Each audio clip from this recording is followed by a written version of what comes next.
سلامونه درنو لیدونکو. نو لکه څنګه چې پوه شولئ واوره شوې ده د کونړ په اکثره غرنیو علاقو کې خو شوې، خو واور په اواره باندې هم ډېره زیاته واوره شوې ده.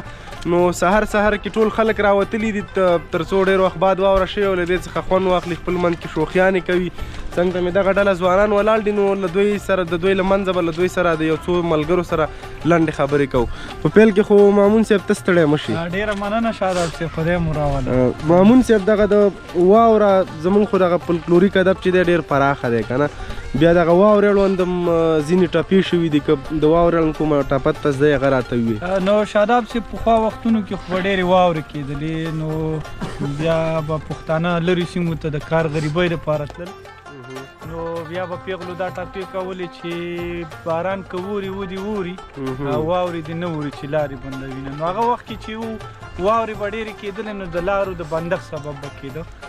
بیا بدبختانه چې افغانستان څو کلونه وچکالۍ وه ځپه، نو ډېر وخت واوره نه وه شوې، نو اوس چې دی د لارو د بندښت سبب نه ګرځي، بلکې اوس د دهقانانو دپاره د رحمت او د هغو د فصلونو دپاره د اوبو یو ښه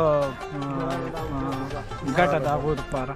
نو تر څنګ دهقانان او عام خلک ته ډېر خوشحاله دي، نو چې دا د الله رحمت وورېدو عالم اوس هم ورېږي ډېره شوې ده، نو باقي دې خدای د خیر او د رحمت سبب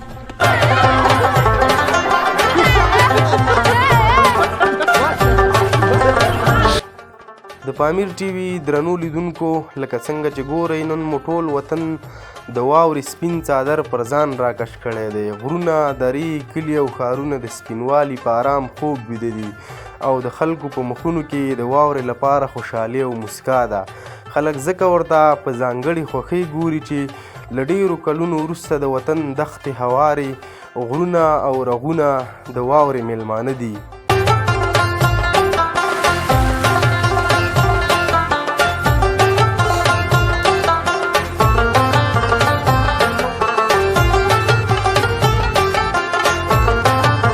دهقانان بیا وایي که واوره په هواره وشي نو غله دانه به بېسیاره وشي، ځکه هغه کال چې واوره پکې وشي د بزګرانو حاصل پکې څو چنده زیات وي.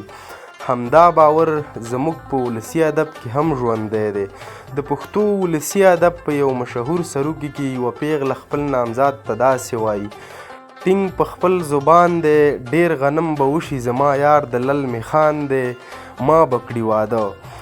سږ کال هم د ډېرو غنمو کال ښکاري او کیدای شي چې د لل مې ډېر خانان د خپلو محبوبو د واده کولو ترتیب او پلان ونیسي، او کیدای شي دا واوره د ډېرو زلمو او پیغلو د پاکو دعاو نتیجه وي.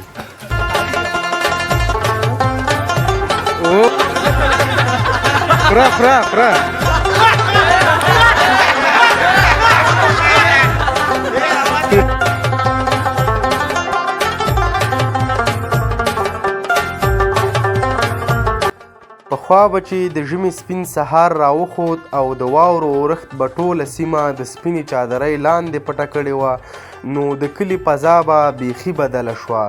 زلمي به لکه د سپرلي مرغان له کورو راووتل، په سترګو کې به یې شوق، په شونډو کې به مسکا او په زړونو کې به د سیالۍ اور بل و. هغوی به بې له کوم اعلان او بې له کوم پلان په دوه ډلو وویشل شول. د واورو جګړه به پیل شوه. تکړه به هغه زلمی ګڼل کېده چې لمن به یې د واورو له درنو غونډارو ډکه وه، لاسونه به یې سره یخ شوي وو، خو اراده به یې نه ماتېده. په دې ډلو کې به ځینې زلمي د اکمالاتو مسؤلیت درلود. هغوی به تر شا پاتې کېدل، په بیړه به یې د واورو کلک غونډارې جوړول او خپلو ملګرو ته به یې رسول، تر څو د مقابل لوري په وړاندې تش لاس پاتې نه شي. دا هم یو ډول جنګ و، خو بې له قهره، بې له کینې، یوازې د خوښۍ لپاره. تر ټولو سخته شیبه هغه وه چې کوم زلمی به د مقابلې ډلې قلمرو ته ورننوت، هغه به بیا غرق ګڼل کېده. له هر لوري به پرې ګډ بریدونه کېدل، واوره به پرې لکه باران ورېده، تر هغې به نه خلاصېده چې خپل ملګري د مرستې لپاره راغلي نه وو. او ځینې به دومره وویشتل شو چې دومره به ستړي شو چې بالاخره به تسلیم شو او د مقابلې ډلې ملګرو ته به ورغې. هلته به یې هم په خندا شوخۍ او ملګرتیا هرکلی کېده. دا واورین جنګونه اوس هم د ځینو سیمو د ژمي ښکلی یاد دی. لا هم چې واوره ورېږي د زلمو زړونه ځوانېږي. خو جالبه دا ده چې دا لوبه یوازې د کم عمره زلمو نه ده. ډېر عمر لرونکي کسان هم شته چې په داسې ورځ ځان نشي قابو کولی. هغوی به هم واوره راپورته کړي، په خندا به یو بل وولي او د ماشومتوب هغه خوږې شیبې به بیا راژوندۍ کړي. نن په دغه ویډیو کې دغه پخوانۍ لوبه یو ځل بیا دغه زلموټو را تازه کړې ده او یو بل سره واوره جنګي کوي.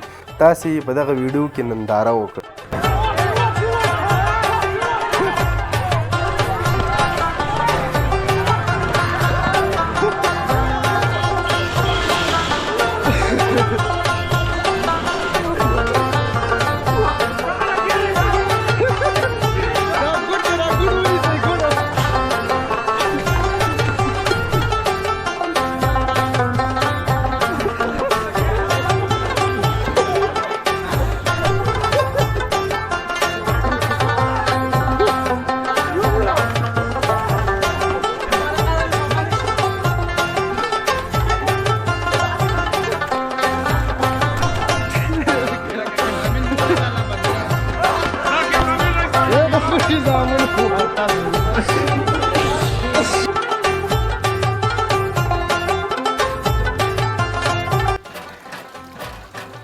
کله چې په وطن باندې ډیر وخت واوره نه وي شوي یا هم بارانونه نه وي شوي نو خلک له وچکالۍ سره مخامخ وي او د ځمکې لاندې د اوبو زیرمې هم کمیږي.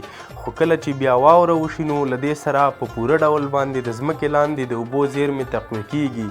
خو ځینې خلک او ځینې کلیوال بیا ځینې عنعنوي طریقې استعمالوي چې تر څو د دغې په واسطه باندې دوی وکولی شي د ځمکې لاندې د اوبو زیرمې نورې هم تقویه کړي. څه شی دې شروع کړي دې راته لږ وغږېږه. دا داسې ده پخوا وخت نه همداسې ده. زموږ په علاقه کې چې کله واوره وشي نو لکه 15 شپږ کسه 10 کسه یو ځای کېږي چې وړوکې اندازه دغه واخلي همداسې سرغړی که نه همدغه طریقه د سرغړی د دې د خاطره که دا واوره ختمه شي نو دا به یوه نشاني پاتې چې هغه یې دا خلک یې ګوري بیا دا د سره غونډه شوې ده او بیا دا ډېر وخت مقاومت هم کوي 20 ورځې 15 ورځې دغه هم ډېر هغه کوي دا مقاومت کوي بیا پاتې کېږي د لمر په وړاندې مقاومت کوي ډېر. نو دا خو به ډېره درنه وي که نه ډېر غړول به ډېر ګران نه وي. اوس دا خو ستونزمن کېږي خو انشاءالله ملګرو ته به غږ کومه چې راشي او کومک را سره وکړي په دغه کې چې یو نمونهي شکل د واورې پاتې شي. ښه دا چې داسې راټول شي بیا چې نوره واوره ولي شي دا پاتې همداسې دا هم ډېر وخته پورې پاتې. یو بله خبره دا ده چې کلونه وروسته په مراورې ولسوالۍ کې لاندې کوزه ساحه کې چې دی واوره وشوله نو دې خاطر به یو نمونه وساتو انشاءالله. او دا خو بیا دغه د اوبو د ځمکنۍ زیرمې چې دي دغې ته به هم ګټه رسوي که دغې ته هم ګټه رسوي. او بله دا چې لکه خلک راځي ګوري کوم پاک ځای مطلب هغه هم ترېنه خوري زیاتره خلک یې د خوراک په دغه باندې هم ښه ده چا نه یې کتلي را به چې لکه ته وبېښو کاکسونه څوک نه مني اوس خو یې دور دی که نه نو موږ به دلته عملي ډول باندې وښو چې دغه موږ جمع کړي ده راشي وګوره زه ته خپل کار ته دوام ورکړم.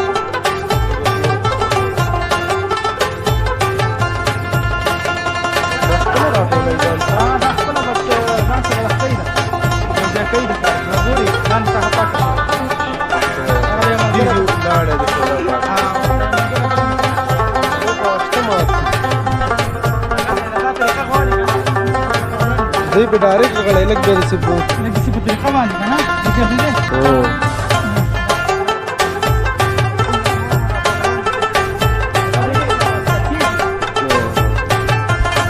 په دې یخنۍ کې چې هر څوک له یخنۍ ریږدي کله چې واوره پر کلي او غرونو د سپین څادر په څیر خپره شي خلک یې یوازې ننداره نه کوي بلکې د ژمي د ځانګړو خوړو په چمتو کولو په کور کې میرمنې بوختې وي چې د ژمي د ځانګړو خوړو څخه یو یې د یخني ښوروا ده چې په ځانګړې توګه د دې موسم د خوږو عنعنوي خوراکونو په توګه هر وخت د ژمي په موسم کې په کورونو کې تیاریږي. ماشومان د دیګ شاوخوا په تمه وي زاړه بیا د خپلې ځوانۍ خاطرې تازه کوي او هره مړۍ خندا او د ژمي د سوړ موسم په وړاندې د مقاومت کیسه کوي.